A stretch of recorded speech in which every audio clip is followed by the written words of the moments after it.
Si vous avez atteint cette classe, cela témoigne de votre volonté de résoudre définitivement les problèmes liés à l'argent et au temps pour concrétiser vos rêves. Selon Robert Kiyosaki, le dilemme financier mondial se divise en deux catégories, le manque d'argent et de temps ou l'abondance des deux.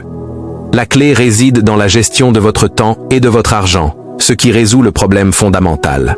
Il est crucial de souligner que la résolution du manque d'argent et de temps ne dépend pas de l'argent lui-même, mais plutôt d'une intelligence financière développée. L'intelligence financière de base génère de l'argent, tandis qu'une intelligence financière avancée conduit à la liberté financière. Avoir un objectif plus vaste que l'argent est essentiel. Atteindre la liberté financière implique un contrôle total sur votre argent et votre temps.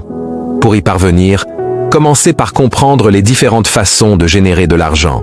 Selon Kiyosaki, il existe 4 méthodes légales de gagner de l'argent, en tant qu'employé, travailleur indépendant, propriétaire d'entreprise et investisseur. Un employé investit son temps, ses talents, ses compétences et son expérience en échange d'un salaire déterminé par l'employeur. Cependant, il perd le contrôle sur son temps et ses revenus, étant physiquement liés à son travail. 2 limites majeures entravent la réalisation des rêves des employés. Le temps, car ils s'épuisent après les heures de travail, et l'argent, car leur salaire détermine leur qualité de vie. Le salaire fixé par l'employeur influence tous les aspects de la vie de l'employé, de l'éducation de ses enfants à la qualité des écoles qu'il fréquente. Souvent, les enfants des employeurs accèdent aux meilleures écoles, reviennent diriger les entreprises familiales, tandis que les enfants des employés travaillent pour eux. Cette tendance perpétue la supériorité financière des familles d'entrepreneurs sur celle des employés, de génération en génération. La plupart des gens cherchent un emploi à la sortie de l'école, ignorant les opportunités autour d'eux, conditionnés par la quête de statut et la peur du manque d'argent. Cette mentalité découle de fausses idées véhiculées par la société, où trouver un emploi est considéré comme synonyme de réussite. Lorsqu'un employé perd sa motivation, il cherche promotion, nouvelles tâches ou un autre emploi, pensant trouver plus de bonheur ailleurs. Les cadres supérieurs, travaillant pour l'État ou des entreprises, mettent leurs compétences au service de personnes financièrement plus intelligentes, créant un déséquilibre intellectuel et financier. En somme, l'employé se trouve souvent limité en temps et en argent, ignorant les opportunités alternatives et contribuant involontairement à perpétuer un système inégal. Ceux qui génèrent de l'argent en tant que travailleurs indépendants, souvent spécialistes ou propriétaires de petites et moyennes entreprises ou petites et moyennes industries telles que avocats, commerçants ou experts comptables, ont une autonomie apparente mais rencontrent des défis. Bien qu'ils aient un contrôle partiel sur leurs revenus, leur temps est souvent contraint, les empêchant de pleinement vivre leurs rêves. Ils sont piégés par l'exigence constante d'être physiquement présents pour maintenir leur activité. Contrairement à un employé, un travailleur indépendant ne peut démissionner de sa propre entreprise, ajoutant une contrainte supplémentaire. 2 limites majeures affectent les travailleurs indépendants. Le temps, déterminé par les clients, est crucial pour éviter la faillite, et l'argent, vulnérable aux fluctuations concurrentielles et aux périodes d'indisponibilité dues à la maladie. Les propriétaires d'entreprises possèdent et dirigent un système, déléguant la gestion à des directeurs et employés.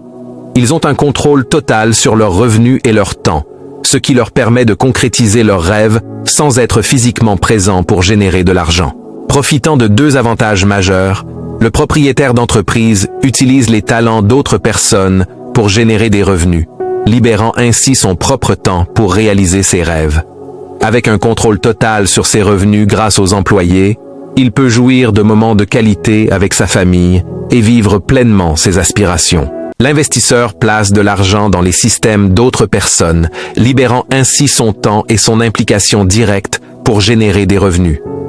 Avec des systèmes et de l'argent travaillant pour lui, il jouit de la liberté de réaliser ses rêves. L'investisseur tire 2 avantages majeurs. Du temps, similaire au propriétaire d'entreprise, car il n'est pas obligé d'être physiquement présent pour générer des revenus, lui permettant de consacrer son temps à ses aspirations. Et de l'argent, en contrôlant ses investissements avec l'argent d'autrui, ce qui génère des rendements significatifs sans son implication directe. Parmi ces 4 méthodes, 2 constatations émergent. Tout d'abord, les employés et les travailleurs indépendants sont contraints d'être physiquement présents pour générer des revenus, travaillant directement pour l'argent sans levier significatif. Les employés dépendent de leur CV pour trouver un emploi, tandis que les travailleurs indépendants reposent sur le prix des biens et services, nécessitant une présence constante pour maintenir leur système. D'autre part, les propriétaires d'entreprises et les investisseurs ne sont pas liés à une présence physique pour générer des revenus. Leur levier réside dans les ressources d'autres personnes, englobant le temps, les talents, les compétences, les expériences, les systèmes et l'argent d'autrui.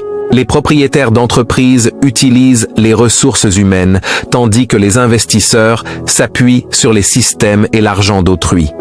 Cette autonomie explique leur liberté financière. Diversifiez vos sources de revenus tout en élaborant un plan financier à long terme.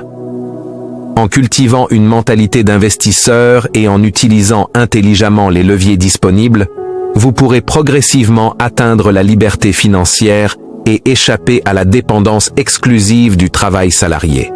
Embrassez les principes de la liberté financière. Progresser de l'état d'employé à celui d'investisseur commence par devenir d'abord travailleur indépendant, puis propriétaire d'entreprise. Chacun de ces principes révèle une clé spécifique, vous ouvrant la voie d'un statut à un autre de manière progressive et efficace. À partir du moment où vous cessez de travailler pour de l'argent et œuvrez pour que l'argent travaille en votre faveur, c'est là que vous accédez véritablement à la liberté financière et temporelle.